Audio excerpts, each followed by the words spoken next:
मेरो ससुराले मलाई भन्नुभयो कि मेरो छोरा भोलि आउँदैछ, त्यसैले जे गर्नु छ आजै गरौ। भोलिदेखि तिमीले आफ्नो सबै समय आफ्नो श्रीमानलाई दिन्छौ। मैले भने, ससुरा बुबा तिमी के गर्न चाहन्छौ? मलाई भन, म तयार छु। अनि ससुरा बुबाले बिस्तारै मेरो कानमा भन्नुभयो, म तिमीसँग सुत्न चाहन्छु, यदि तिमी सहमत छौ भने। मैले भने, म धेरै समयदेखि सहमत छु, म तिमीबाट यो सुन्न चाहन्थे। त्यतिकैमा ढोकाको घन्टी बज्यो। साथीहरू, तपाईलाई के लाग्छ? ससुरा र बुहारी सुतेर जे गर्न चाहन्थे त्यो सब गर्छन् छोरा गइसकेपछि? साथीहरू, यो कथा अन्त्यसम्म सुन्नुहोला। ढोका खोल बाहिर निस्कँदै गर्दा आर्यन आइपुगेको थियो। पूजाले आफ्नो श्रीमानलाई देखेर खुसी साथ अगालो हालिन्।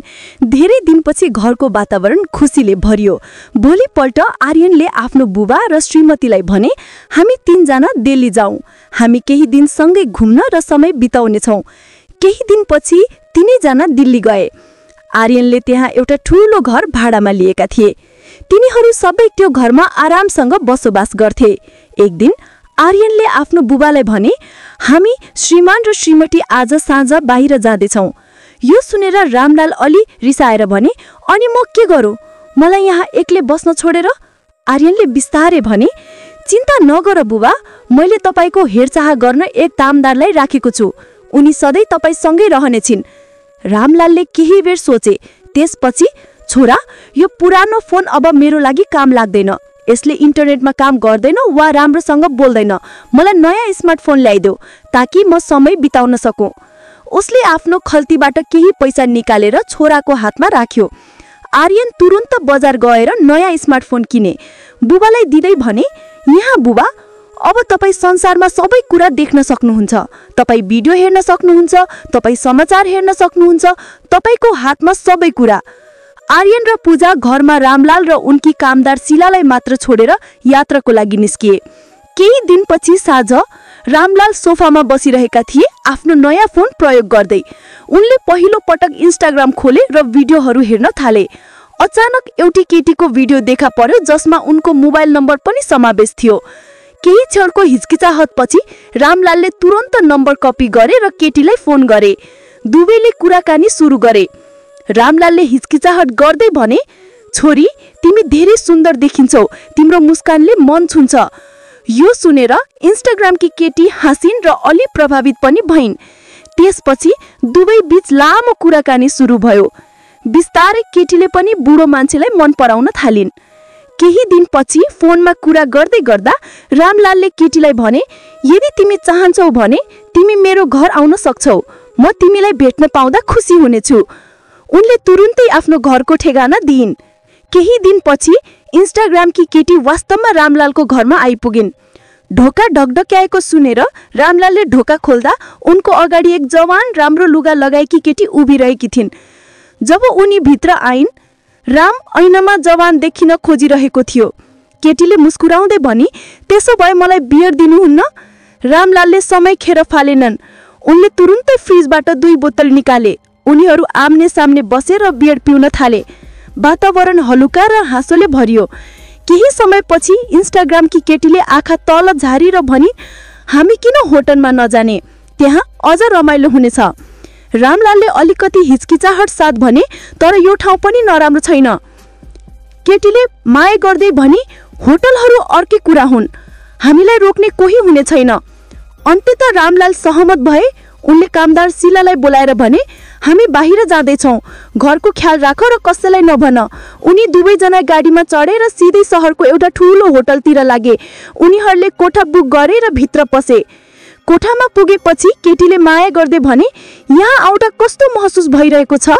रामलालले मनको गहिराईबाट जवाफ दिए, पहिलो पटक मैले एउटा केटी भेटाएँ जसले मेरो ख्याल राख्छिन्, जसले मलाई खुसी पार्न खोज्छिन्। म धेरै भाग्यमानी महसुस गर्छु। इन्स्टाग्रामकी केटी हाँस्दै भनिन्, मानिसहरूलाई खुसी पार्नु मेरो काम हो, तर बदलामा मलाई धेरै पैसा चाहिन्छ। रामलाल हाँस्दै भने, मसँग धेरै पैसा छ, तिमीले जति चाहन्छौ ल्याऊ, मलाई साथ दिइरह। त्यसपछि तिनीहरू नजिकै आए र आफ्नो सम्बन्धको सीमा पार गरे। केही समयपछि केटीले गम्भीरतापूर्वक भनिन्, म तिमीसँग विवाह गर्न तयार छु। तिनीहरू आफ्नो कुराकानीमा मग्न थिए जब अचानक रामलालको फोन आयो।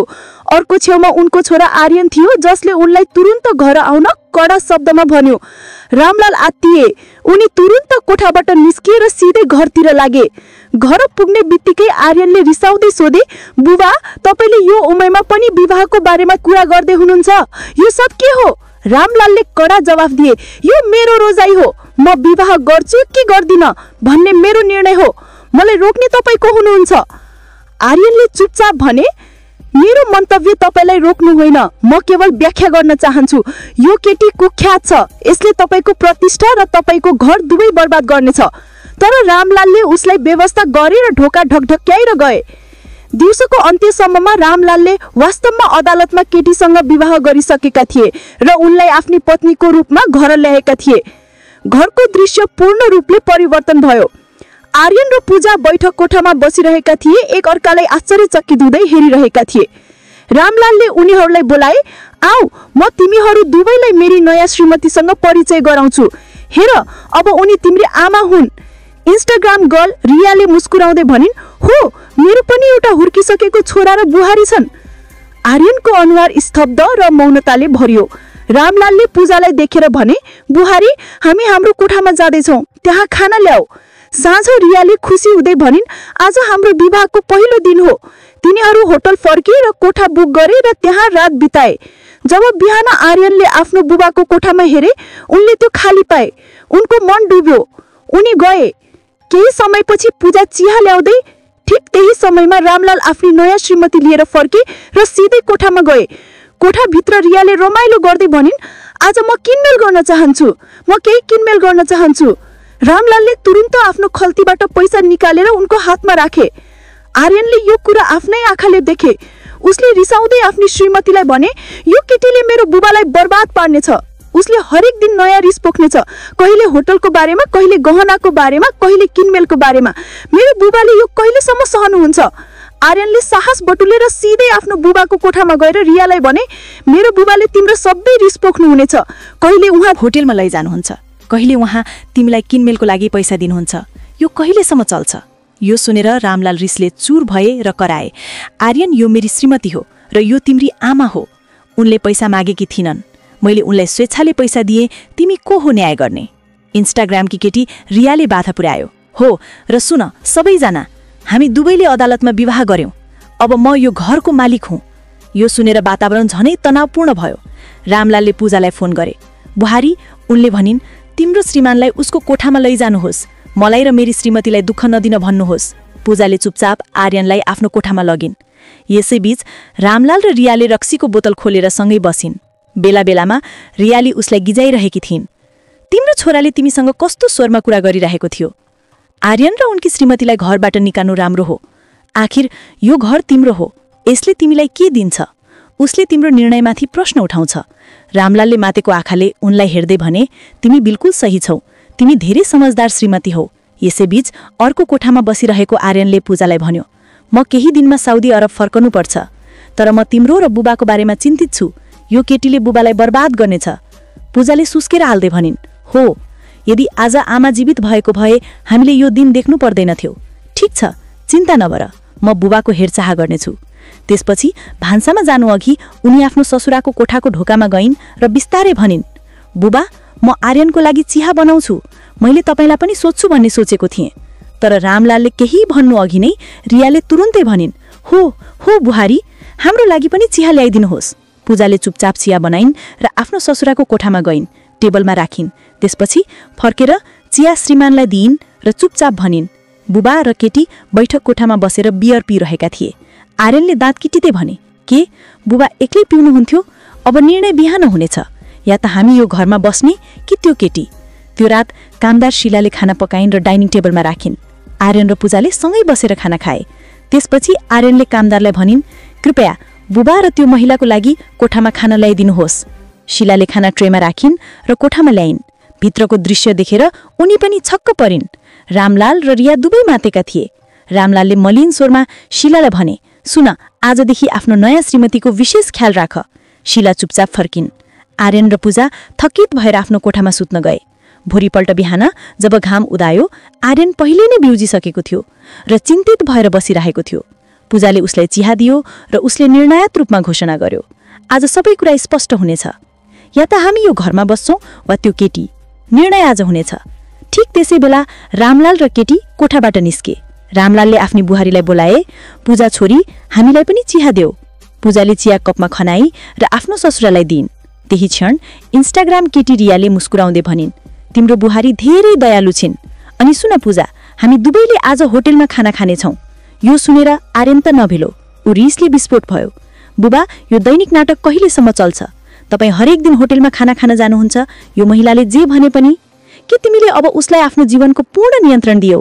म केही दिनमा फेरि साउदी अरब फर्कनेछु, त्यसपछि तिमीलाई के हुन्छ? रामलालको अनुहार रातो भयो। उसले ठूलो स्वरमा भन्यो, आर्यन, यदि तिमी यति चिन्तित छौ भने आफ्नी श्रीमतीलाई लिएर जाऊ।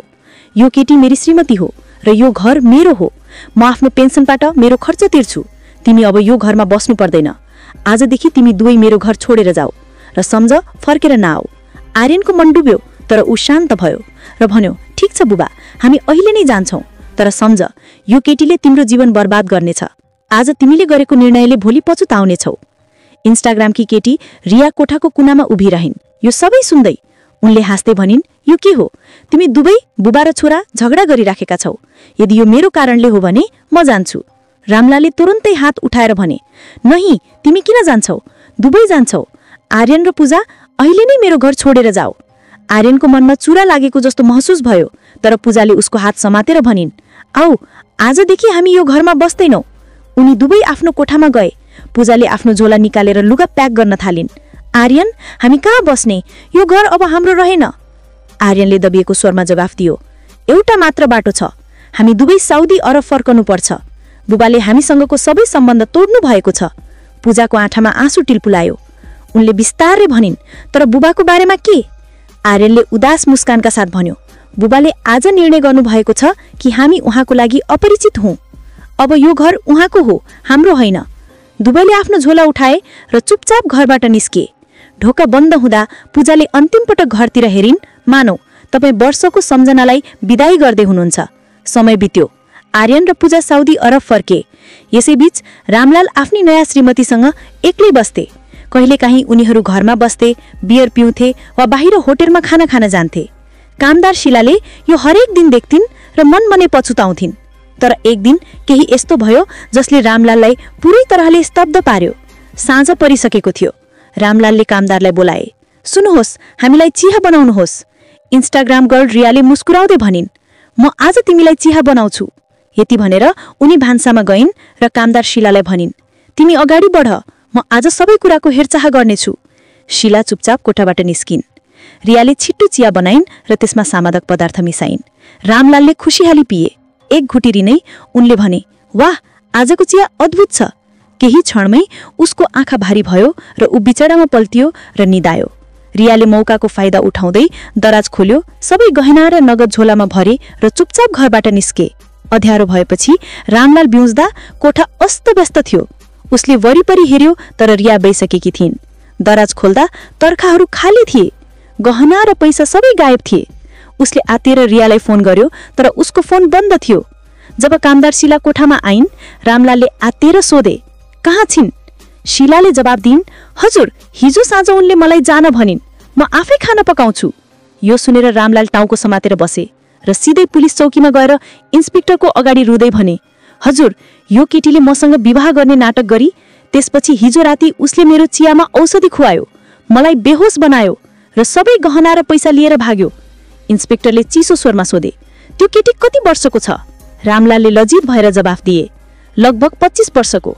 इन्सपेक्टर हाँसेर व्यङ्ग्य गर्दै भने, तिमी 62 वर्षको छौ र तिमीले 25 वर्षीय महिलासँग विवाह गर्यौ? के तिमीले बुझेनौ कि यो सबै ठगी हो? जे भए पनि म रिपोर्ट दर्ता गर्दैछु। रिपोर्ट दर्ता गरेपछि रामलाल घर फर्की। उनको मन डुब्यो। उनले रियालाई बारम्बार फोन गरे, तर नम्बर बन्द थियो। त्यति बेला उनलाई आफ्नो छोरा आर्यनको कुरा याद आयो। यो केटीले उहाँलाई बर्बाद पार्ने भन्ने चेतावनी पनि त्यही हो। कामदार शिलाले भनिन्, हजुर, अब आफ्नो छोरा र बुहारीलाई सत्य कुरा भन्नुहोस्। रामलालले सुस्केर हाल्दै भने, मैले त्यो इन्स्टाग्राम केटीको कारणले आर्यन र पूजालाई अन्याय गरे। मलाई थाहा छैन उनीहरूले मलाई माफ गर्छन् कि गर्दैनन्। उनले तुरुन्तै आफ्नो फोन उठाएर आर्यनलाई फोन गरे। यसैबीच आर्यन र पूजा साउदी अरबमा घरमा बसिरहेका थिए। फोन बज्दा आर्यनले जवाफ दिए र कडा स्वरमा भने, बुबा, के सम्झौता बाँकी छ? रामलालको आवाज काँपिरहेको थियो। छोरा, म क्षमा पाउन लायक छैन, तर ढिला भए पनि म यो स्वीकार गर्छु कि मैले ठूलो गल्ती गरे। मलाई र तिम्रो सासू जस्तो बुहारीलाई माफ गर। त्यो केटीले मलाई धोका दियो। आर्यनले तितो स्वरमा भन्यो, बुबा, अब हामीलाई कुनै नयाँ विवाह वा विश्वासघातका कथाहरू के वास्ता छैन। तिमीले हामीलाई अपमानित गर्यौ र घरबाट निकालिदियौ। हामी बीच कुनै सम्बन्ध बाँकी छैन। यो सुनेर रामलालको मन भाँचियो। उनको आँखामा आँसु झर्यो। उनले फोनमा पूजालाई भने, बुहारी, कृपया आफ्नो श्रीमानलाई बुझाउनुहोस्। कृपया मलाई माफ गर्नुहोस्। पूजाले बिस्तारै भनिन्, बुबा, म आर्यनसँग तर्क गर्ने प्रयास गर्नेछु, तर तिमीले जे गर्यौ त्यसले गहिरो चोट पुर्याएको छ। फोन काटेपछि रामलाल आफ्नो कुर्सीमा ढले।